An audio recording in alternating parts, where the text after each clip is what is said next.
Commercio, turismo e cultura sotto i riflettori per la candidata PD alla presidenza della regione. Alessandra Moretti mira al rilancio dell'economia in Veneto con un progetto che passa prima di tutto per le attività imprenditoriali. Attivare un fondo affinché i commercianti che vogliono innovare il proprio negozio oppure aprirne uno possano avere da parte della Regione dei finanziamenti importanti, quindi essere a supporto e a sostegno dei commercianti nella lotta contro il degrado urbano. Nel suo programma porte aperte alla cultura, con un mese dedicato agli spettacoli e con una card per tariffe speciali a giovani famiglie e ancora potenziamento del trasporto pubblico, promuovendo un biglietto unico regionale e investendo sul sistema ferroviario. Insieme al biglietto unico regionale, lo sapete, potenzieremo grazie ad un fondo di 500 milioni di euro tutta la rete ferroviaria veneta per poterla vedere finalmente realizzata e compiuta nella metropolitana di superficie. Abbiamo troppe municipalizzate che si occupano di trasporto pubblico locale, ma dobbiamo arrivare a maggiori servizi efficienti per il cittadino.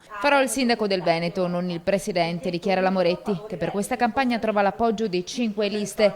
Tra queste la più marcatamente di sinistra di Veneto Nuovo. Una coalizione fatta di persone che sono già attive sul territorio a vari livelli, anche nel mondo del lavoro, con appunto la presenza di sindacalisti.